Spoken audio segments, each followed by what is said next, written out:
अस्सलाम वालेकुम। मैं हूं फैसल तारड़। बिलाखिर वही हुआ जो वर्कर मुतालबा कर रहा था, जो अलीमा खान कह रही थी, जो पूरा पाकिस्तान कह रहा था कि जिन लोगों के साथ आप बात कर रहे हैं उनसे आप धोखा खाएंगे। कल अडयाला जेल के बाहर मैंने आपको खबर दे दी थी और गालबन उस वक्त किसी के पास भी खबर नहीं थी कि खान के साथ जो खुफिया मुलाकातें थी वो मुलाकातें नाकाम हो चुकी हैं। खान ने इनकार कर दिया है। फिर मैंने वी लोग के अंदर आपको यही बताया कि फैसला हो गया है कि अब मुजामत यानी फैसला क्या होना है, रास्ता ही एक बचा हुआ है, सिर्फ एक रास्ता बचा हुआ है, एक ये कि चुप करके घर बैठ जाएं या फिर सड़कों पर निकले और मुजामत करें, और फिर वही फैसला किया गया है। बहरहाल इस फैसले पर भी काफी तनकीद हो रही है। अभी भी ये जो फैसला कर लिया गया है ना, इस फैसले पर भी तनकीद हो रही है। इस हवाले से इस वीलॉग के अंदर हमने बात करनी है। आपसे गुजारिश है इस चैनल को जरूर सब्सक्राइब करें और फीडबैक जरूर दिया करें। जो लोग रेगुलर मुझे देखते हैं वो तो जानते होंगे, मैंने बारहा सुहेल अफरीदी साहब पर तनकीद की है। जब कोई भी नहीं करता था ना तनकीद, यानी अभी वो हनीमून पीरियड था, वो जब गुजर गया तो उसके, हालांकि उससे पहले भी मेरे पास खबरें होती थी इस तरह की, लेकिन बहरहाल बंदा एक एज दे देता है कि हनीमून पीरियड है या अभी वो चीजें सेटल कर रही हैं। तो सबसे पहले मैंने तनकीद शुरू की, बहुत सारे लोगों ने मुझ पर तनकीद की कि क्या ये मिशन है, क्या है, क्यों सुहेल अफरीदी साहब पर तनकीद। मैंने 5 फरवरी को, मैं बार बार कहता हूं, बार बार अक्सर भी लोग उसके अंदर कह चुका हूं कि 5 फरवरी को मैंने लिखा था, मैंने बताया था कि ट्रैप होंगे अफरीदी साहब।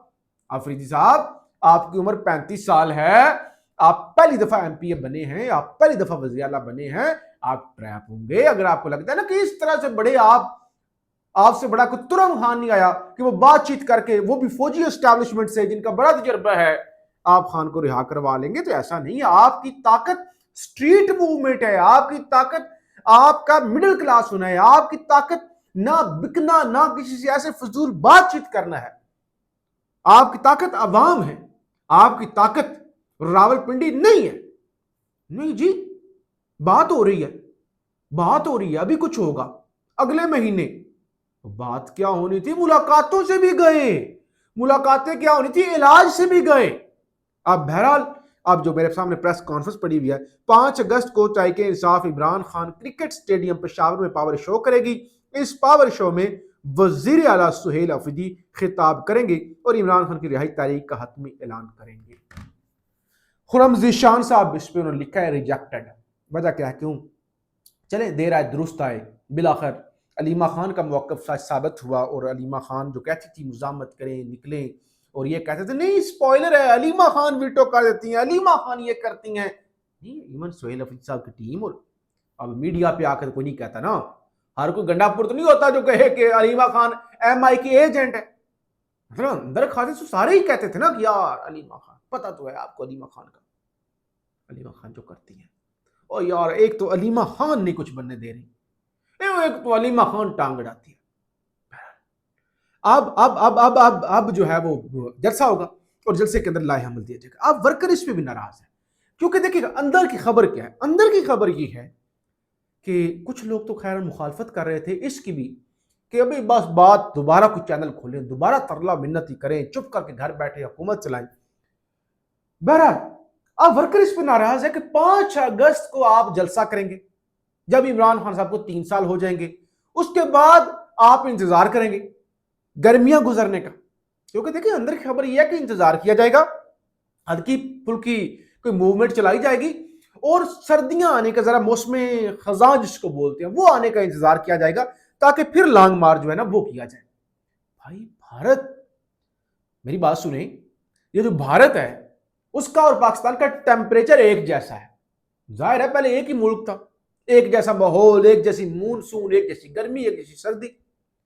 वहां इस वक्त लाखों लोग सड़कों पर हैं, लाखों लोग वो जंतर मंतर के मुकाम पर, जेन जी है, स्टूडेंट्स हैं, वो सड़कों पर है, मार खा रहे हैं पुलिस से।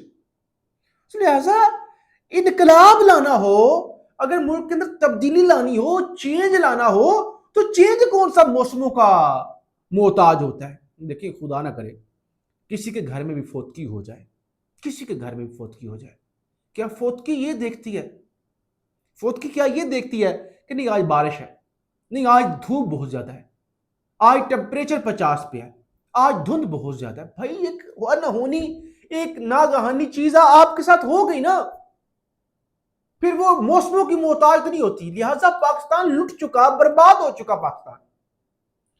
وہ آج کیا ہوا ہے، پیٹرولیم ایسوسی ایشن بھی انہوں نے توڑ لی ہے.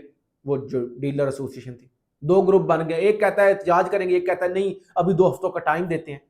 اور وزیر صاحب وہ کہہ رہے ہیں، وزیر پیٹرولیم کیا کہہ رہے ہیں کہ جو ہے وہ پہلے ہفتے بعد وہ قیمتیں بڑھاتے تھے، ہمارا کنزیومر بڑا پریشان ہوتا تھا، لائنیں لگ جاتی تھی، اس لیے ہم نے روزانہ کی بنیاد پہ کر دیا. یعنی اب روزانہ کی بنیاد پہ لوگ دھکے کھائیں، روزانہ کی بنیاد پہ لوگ ذلیل ہوں.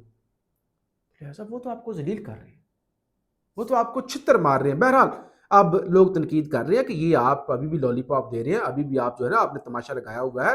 تو اس طرح کی چیزوں سے نکل آئیں اور خان کی رہائی کے لیے موسموں کو بھول جائیں کہ فلانا موسم، یعنی کون سا موسم اچھا ہے کون سا. دیکھیں نا لوگوں کو گرمی لگتی ہوگی، مجھے یہاں اے سی کے نیچے بیٹھ کے گرمی لگ رہی ہوگی.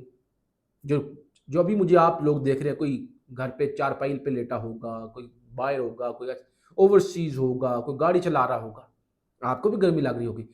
ذرا سوچیں ایک شخص اس وقت ایک 8x10 شاید اس سے بھی چھوٹا سیل ہے جس کے اندر ہی غسل خانہ ہے، اور وہ بھی چھوٹی سی دیوار والا، اس کے اندر قید ہے جہاں پہ کوئی اے سی بھی نہیں لگا ہوا. اور جو لوگ پاکستان کے موسم سے واقف ہیں ان کو پتہ ہے یہ مونسون کے موسم میں کتنی حبس بنتی ہے. بھائی وہ ہر طرح کے موسم کے اندر لیے وہ جو ہے وہ جیل میں ہے.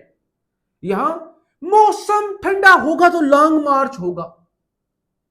کون سا موسم، یعنی عجیب و غریب صورتحال ہے، عجیب و غریب صورتحال ہے جس پہ لوگ جو ہے وہ تنقید بھی کر رہے ہیں اور لوگ مر بھی رہے ہیں. ظاہر ہے لاہور اسلام پورہ میں بارش کے پانی میں کرنٹ آنے سے شہری جان کی بازی ہار گیا اور حمزہ شہباز کو وفاق میں لایا جا رہا ہے. یہ چند دن پہلے ہمارے دوست طارق عزیز صاحب نے خبر دی تھی، اب خبر آ گئی ہے کہ حمزہ شہباز کو وفاق میں اہم ذمہ داری دی گئی. وہ پنجاب میں نون لیگ کی ایم این ایز اور ایم پی ایز کے مسئلے حل کروانے کے لیے متحرک ہوئی ہے، کیونکہ شہباز شریف کا جو گروپ ہے وہ اکاموڈیٹ نہیں ہو رہا تھا پنجاب کے اندر. مریم نواز تو اپنے مخصوص لوگوں کا کام کر رہی تھی، تو لہٰذا اب جو ہے وہ لایا گیا. اور وہ ان کی شرط بھی ہے نا، حمزہ صاحب کہتے ہیں کہ میرا مجھے وزارت نہیں چاہیے، مجھے پنجاب کے اندر پارٹی کے اندر بھی بڑا عہدہ چاہیے. وہ انٹرسٹڈ ہے نون لیگ میں، حکومتی عہدے سے زیادہ وہ چاہتے ہیں کہ پارٹی کا عہدہ میرے پاس ہو. اور دوسری طرف نون پی پی کا اپنا فرینڈلی میچ، وہی جب الیکشن ہوتے ہیں تو ایک دوسرے کے بیانات، ایک دوسرے کے خلاف بیانات آنے شروع ہو جاتے ہیں. آج میر پور کے اندر خیر جو بلاول نے آج کیا اس کو تو جلسی بھی نہیں کہہ سکتے. میاں صاحب نے جو کل کیا نا اس کو ایٹ لیسٹ یہ کہہ سکتے کہ میاں صاحب نے مظفر آباد میں جلسی کی، اس کو تو جلسی بھی نہیں کہہ سکتے. تو کہتے تھے گلگت بلتستان کو لاہور بنا دیں گے. بنانا تھا جب پہلی بار وزیر اعظم بنے تھے تب بنا دیتے، جب تیسری بار وزیر اعظم بنے تب بھی بنا دیتے، چوتھی بار بھائی وزیر اعظم بنا اب بنا دے. آپ تو قصور کو لاہور نہیں بنا سکیں. یہ بات ٹھیک ہے بلاول صاحب نے. بھائی آپ جہاں جاتے ہیں 40 سال بعد بھی کہتے ہیں فلانے کو لاہور بنائیں گے، فلانے کو پشاور بنائیں گے. وہ بناتے کیوں نہیں؟ جہاں جاتے ہیں اس کو چھوڑ دیں. لاہور کے علاوہ کوئی پنجاب کا شہر اٹھا کے دیکھیں جو آپ نے بنایا ہو، جو بندہ کہے کہ یار یہ والا شہر ایٹ لیسٹ بنا دیا. لاہور کا بھی ویسے برا حال ہے، بڑا گھر ہے. بہرحال اب دمادم مست قلندر ہوگا. اب پی ٹی آئی کے پاس ایک ہی آپشن ہے کہ مزاحمت، اور اب دیکھنا یہ ہوگا کہ کس لیول پر کتنی مزاحمت کی جاتی ہے یا کنٹرولڈ ہومیوپیتھک کس طرح کی صورتحال بنتی ہے پاکستان زندہ باد.